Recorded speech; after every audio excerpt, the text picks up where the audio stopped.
Olá, meus queridos irmãos, minhas queridas irmãs. Aqui é o Padre Paulo Ricardo, acolhendo você no nosso programa Testemunho de Fé. Com grande alegria, nós iremos meditar a respeito da festa de São Pedro e São Paulo. É uma solenidade da Igreja que a Igreja celebra todos os anos, no dia 29 de junho, nós sabemos disso, mas que aqui no Brasil é transferido para o domingo seguinte.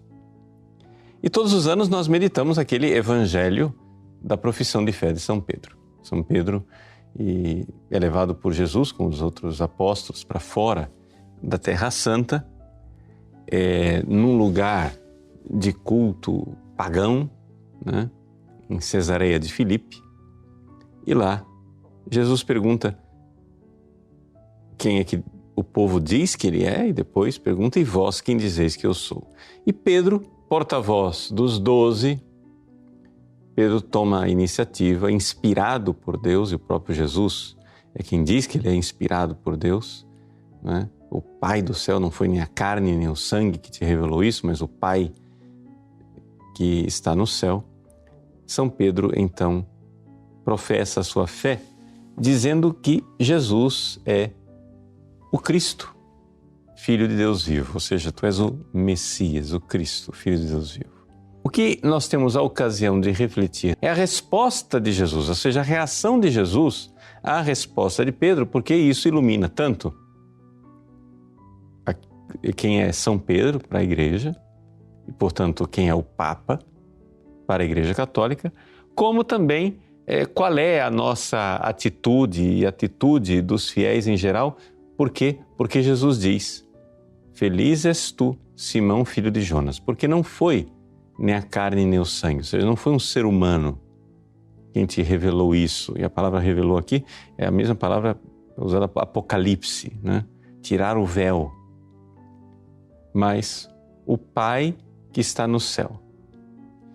Muito bem, então a primeira coisa, uma grande alegria de Jesus, de ver a profissão de fé de Pedro, e a declaração de Jesus de dizer a Pedro: Pedro, tu és feliz, existe uma felicidade em crer, porque ali existe um toque da graça, o Espírito Santo, o Pai do céu envia o Espírito Santo, toca a pessoa, ilumina a pessoa para que a pessoa creia e tenha a fé verdadeira. E aí Jesus diz: muito bem, Pedro, você disse quem eu sou, iluminado pelo Pai do céu. Agora eu vou dizer quem você é. Veja, Jesus diz assim: por isso eu te digo que tu és Pedro. Não é? No original grego, a palavra que é usada aqui é Petros. Né? Tu és Pedro. E sobre esta pedra, kai epitautete Petra, né? Eu irei edificar a minha igreja. Aqui é evidente que nós estamos numa metáfora. Nós estamos no mundo das metáforas.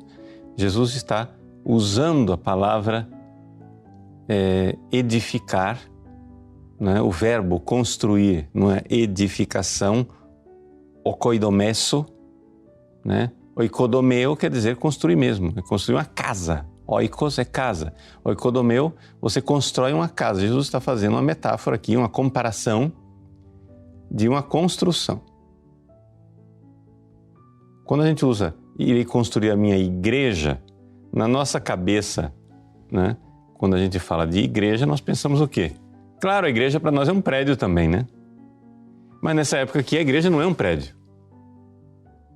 A palavra eclesia quer dizer assembleia, reunião de pessoas. Eu vou construir a minha reunião de pessoas, eu vou construir a eclesia. No Antigo Testamento, a palavra eclesia se diz em hebraico kahal. A kahal de Deus quer dizer assembleia de Deus, quer dizer o povo de Deus. Agora vocês entendem que um povo não se constrói no sentido de construir prédio. Jesus está fazendo uma comparação. Jesus podia fazer outras comparações.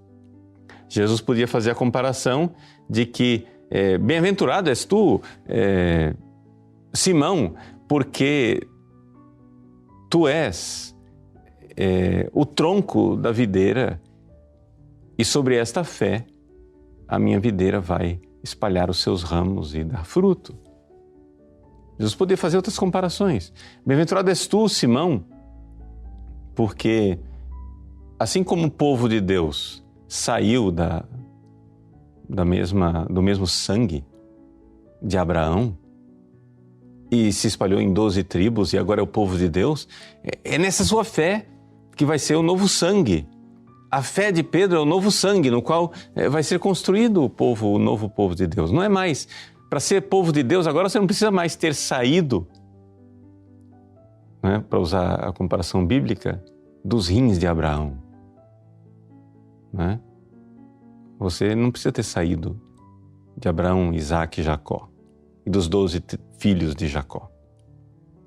Você agora precisa ter a mesma fé. Ou seja, é ter a mesma fé de Pedro que faz com que a gente seja membro da igreja. Ou seja, membro desse corpo místico de Cristo. A outra comparação que Jesus poderia usar, tem a comparação de construir, a comparação de ser videira, a comparação de ser povo.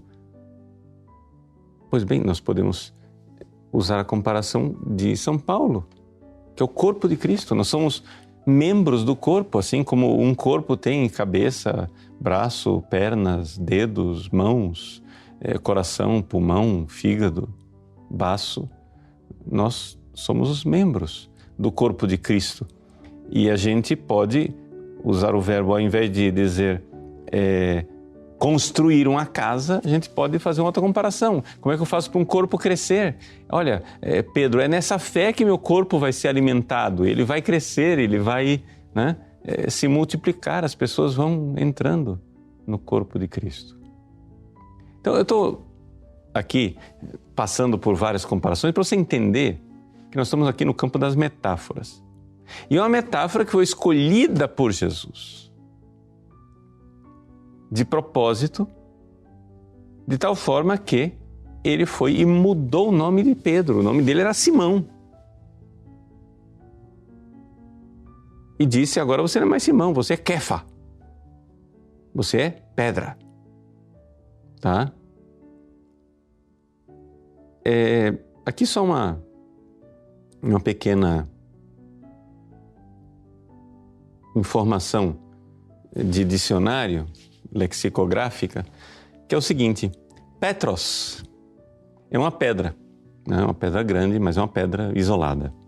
Petra não é uma pedra isolada, é uma montanha de pedra. É uma base sólida em cima da qual você pode construir uma casa, né? Petra. Então, Pedro, tu és pedra. Ou seja, ele está dizendo que, Pedro, você é uma pedra e é sobre uma pedreira assim, ou seja, sobre uma colina sólida de pedra que eu vou edificar a minha igreja. É só uma curiosidade, que não muda em nada a interpretação, mas eu quero que vocês entendam o seguinte: a primeiríssima coisa que a gente tem que entender nesse evangelho, aqui eu já vou aplicando, até aqui eu só fiz explicações, mas eu quero começar a aplicar na sua vida, é o seguinte: é que você não faz parte da Igreja de Cristo se você não tem a mesma fé material de Pedro. Ou seja, você tem que crer nas mesmas coisas que Pedro creu. E aqui está a realidade da fé apostólica. Jesus, entre os seus vários discípulos, Jesus tinha centenas de discípulos, ele escolheu 12 para fazer apóstolos. Esses 12 se espalharam pelo mundo. Tomé foi para a Índia, Tiago foi para a Espanha, né? E assim por diante. Outros foram para a Ásia, outros foram para o Cáucaso, outros foram para o Egito. Pedro foi para Roma e morreu em Roma. Ora, se eu quero saber qual é a fé dos apóstolos, Jesus, ele sabia muito bem que durante séculos a igreja não ia ter como se reunir. Uma igreja perseguida não tem como se reunir. Você não precisa ser muito inteligente para entender que na época de Jesus não tinha redes sociais, não tinha e-mail, não tinha telefone, não tinha telégrafo. Então, como é que eu faço? Eu sou fiel, eu sou da Igreja de Cristo, como é que eu faço para saber onde está a fé dos apóstolos? Eu tenho que fazer uma pesquisa? Eu tenho que ir lá na Espanha, depois tenho que ir no Cáucaso, depois tenho que ir na Índia e fazer uma pesquisa para saber qual é a fé de todo mundo? Não, vai ter que... Jesus colocou um centro, um ponto de referência, é Pedro. É a fé de Pedro. E essa fé, ela continua ao longo dos séculos nos sucessores de Pedro, ou seja, nos papas. Então, materialmente, nós temos que crer aquilo que Pedro creu.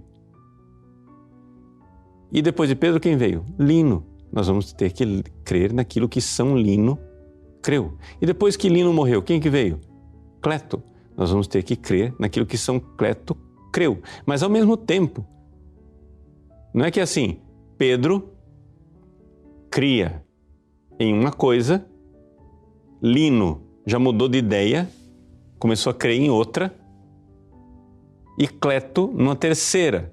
Aí depois Clemente, São Clemente, que sucedeu São Cleto, já cria numa quarta coisa. Pera lá, não é que bagunça é essa? É como se a gente dissesse assim, São Pedro era do Corinthians, Lino é do São Paulo, Cleto é do Palmeiras e Clemente é de um outro time ainda, sei lá, do Flamengo.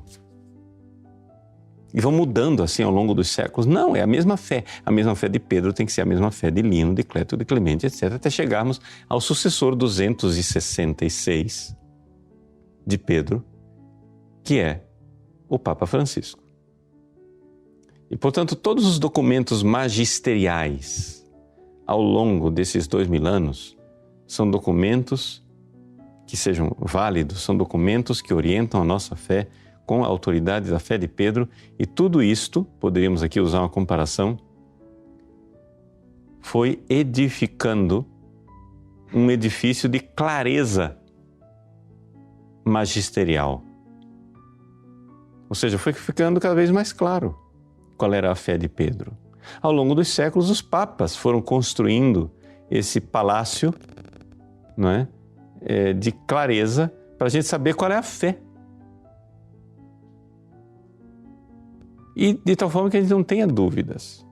Teve muita gente, por exemplo, depois do Concílio Vaticano II, que começou a dizer, isso aqui não... Essas coisas aí que vocês estão ensinando são do Catecismo de São Pio X, do Catecismo de Trento, essas coisas não valem mais, porque nós estamos agora no pós-Concílio Vaticano II, só o magistério pós-conciliar equivale.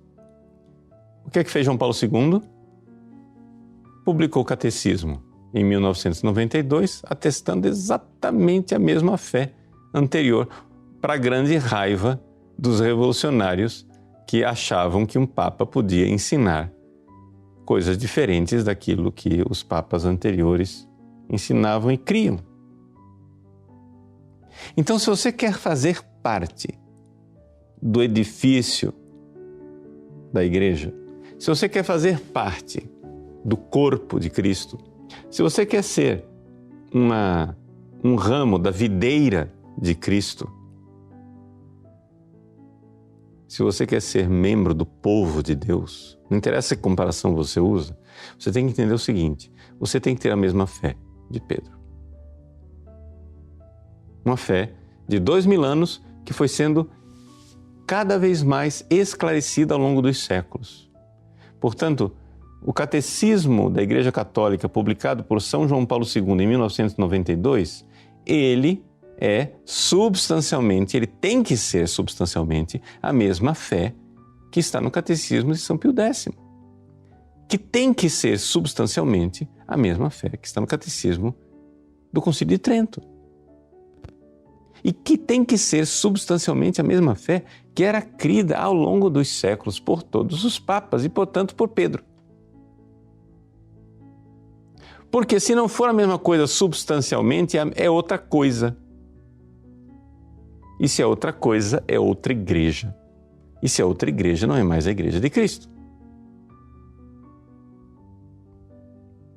Ou seja, meu nome é Paulo Ricardo de Azevedo Júnior. Eu tenho que ser substancialmente a mesma pessoa que estava lá no tubo uterino da minha mãe.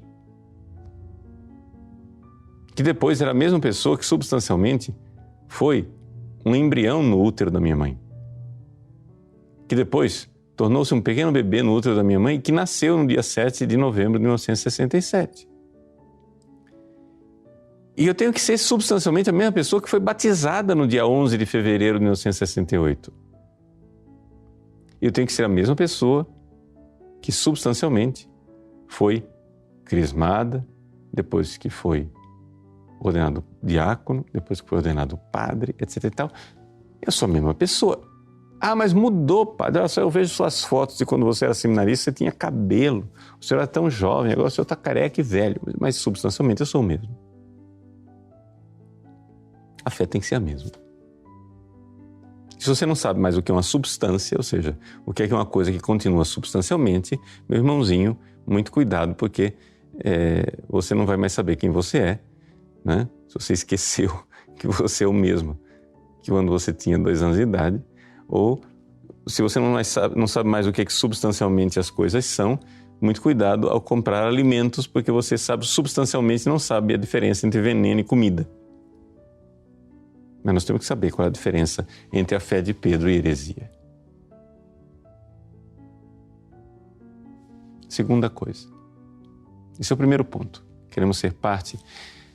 Então tem que ser materialmente a mesma fé de Pedro. Mas não somente, nós precisamos ter atos de fé. E aqui então, aqui é que a gente tem que ter a fé que crê.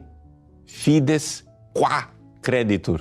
Não somente a fides que creditur. Não é somente a fé material, os artigos de fé que estão no catecismo. Nós precisamos ter a virtude da fé em exercício. Nós precisamos exercê-la.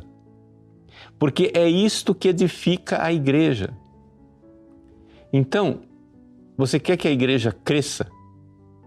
Bom, a igreja cresce, mas a igreja cresce quando nós crescemos espiritualmente. Claro, também quando a gente inclui outras pessoas, vai lá, conversa a pessoa, mas para a igreja crescer, você tem que ter, número 1, fé. Esse é o mínimo. Esse é o artigo mínimo de vínculo na igreja. Você pode estar em pecado mortal. Você precisa ter fé. Se você não tem fé, você já não faz parte da igreja de Cristo. Então, veja, você precisa ter fé em ato, você precisa crer de verdade. Então isso significa que se nós formos olhar ao longo da história, existem pessoas que achavam que estavam na igreja de Cristo, mas não estavam porque perderam a fé. Não é? Então, quando uma pessoa perde a fé, ela deixa de ser membro da Igreja de Cristo. Ela pode até estar nos quadros ativos da estatística da Igreja Católica. Estatisticamente, você é membro da Igreja Católica. O IBGE ainda coloca você na Igreja Católica, você ainda está inscrito lá no livro de batismo, ou quem sabe você é padre, é bispo, é papa, ou sei lá o quê. Enquanto indivíduo, você juridicamente ainda faz parte da Igreja Católica, mas de fato, espiritualmente, você não é mais membro da Igreja Católica porque você perdeu a fé. Quem perde a fé... Ah, o senhor está dizendo que eu fui excomungado? Não. A excomunhão é uma pena jurídica, tá? Que pode ser infligida ou não. Se você é um herege, vamos supor, um bispo pode processar você, descobrir que você é herege e excomungar você como herege. E você sofreu a pena canônica da excomunhão. Mas mesmo que você não tenha nenhum tribunal que diga que você é herege, nenhum tribunal que excomungou você, mas se você privadamente, pessoalmente, enquanto ser humano, lá, se você perdeu a fé, você já não crê mais em tudo que crê em si na Igreja Católica. Você diz, eu creio nisso aqui, mas aquilo ali eu já não creio mais. Você fica escolhendo no que é que você vai crer. Você não tem atitude de fé, de crer em tudo que crê em si na Igreja Católica. Você diz, não, pera lá, eu creio que Jesus nasceu de Maria, mas não creio que Maria era virgem. Eu acho que Jesus nasceu de uma relação sexual entre Maria e José. Se você crê nessa heresia, meu irmão, você não é católico. Você não faz parte da Igreja de Cristo. E eu não estou excomungando você, porque eu não tenho poder para excomungar ninguém, eu não sou bispo. É que você, invisivelmente, está se excluindo do organismo vivo chamado Igreja Católica porque você perdeu a fé. Agora, quando nós exercitamos essa fé e transmitimos esta fé, a igreja cresce. Porque você faz, quando a fé vai crescendo em você, o que acontece com você? Você começa a buscar a graça. Você pode ser batizado, estar em estado de graça, e aí a vida de Deus começa a existir em você. Antes do batismo, você não tinha a vida de Deus em você. Se você está em pecado mortal, você pode ir lá se confessar e a vida de Deus volta para você. Agora, veja só, se você vai crescer na santidade, deixa eu explicar para você. Ninguém pode fazer crescer o que não tem, tá? Se você não tem a vida de Deus em você, você não pode fazer esse negócio crescer. Portanto, você não está em estado de graça, você está em pecado mortal. Você é membro da igreja, se você tem fé. Foi batizado e tem fé, você é membro da igreja. Mas você não está edificando, não está construindo, não está crescendo. Porque para crescer, você precisa estar em estado de graça. A vida sobrenatural, a vida divina, precisa estar em você. E aí você faz ela crescer. E como você vai fazer ela crescer? Pela caridade. Por isso que Jesus chegou para Pedro, de ressuscitado, e disse assim, Pedro, tu me amas? É o amor que faz a igreja crescer. Veja, primeiro, Jesus pediu de Pedro fé, lá atrás, em Cesareia de Filipe. Depois, à margem do lago da Galileia, Jesus pede de Pedro caridade, amor. Tu me amas? Apacenta as minhas ovelhas. Quer dizer o seguinte, cuida das minhas ovelhas, porque é assim que você vai edificar a igreja com o pessoal tendo amor por mim. Porque é a caridade que faz crescer na santidade. A fé é fundamental, mas é a caridade que faz crescer. A fé é o vínculo. A fé é o cordão umbilical que nos une e nos mantém vivos. Mas os nutrientes que passam pelo cordão umbilical, que fazem crescer de fato a criança, é a caridade. Então vejam que maravilha o Evangelho desse domingo. O Evangelho desse domingo esclarece para nós como é que a Igreja de Cristo é edificada. Pedro falou quem é Jesus, Jesus agora falou quem é Pedro. E quem somos nós? Quem é essa Igreja de Pedro? A Igreja de Cristo. São dois pontos importantes que eu quero aqui brevemente recapitular para amarrar e concluir esse programa. Número 1, você tem que ter a mesma fé de Pedro materialmente, fides que. Isso quer dizer o seguinte, você, para ser membro da Igreja de Cristo, precisa crer naquilo que, em tudo o que materialmente é crido pela Igreja Católica, os dogmas da Igreja, que foram ficando mais claros ao longo dos séculos, porque os papas e os concílios, no magistério vivo da Igreja, foram edificando e esclarecendo e colocando os limites. Você não está inventando a Igreja, é a mesma fé de todos os papas que nós cremos.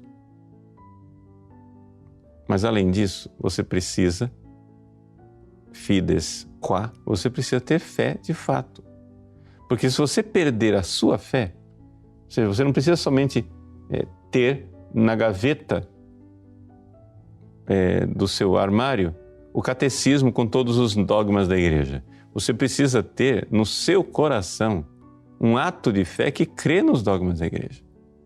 Senão você não é sequer membro da Igreja de Cristo. Você pode estar aparentemente na igreja de Cristo.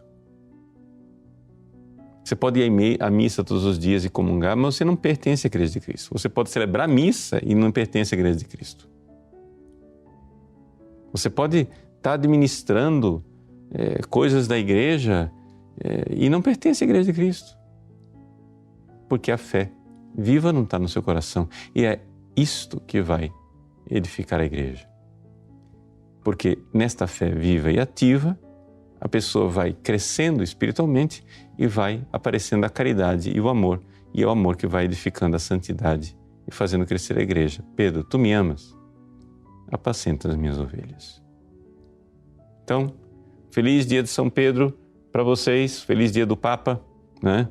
Rezemos pela Igreja de Cristo, que ela cresça, na grande certeza da promessa de Jesus, que ele disse: por mais que vocês tenham dificuldades, que o diabo esteja atacando a igreja o tempo todo, non prevalebunt.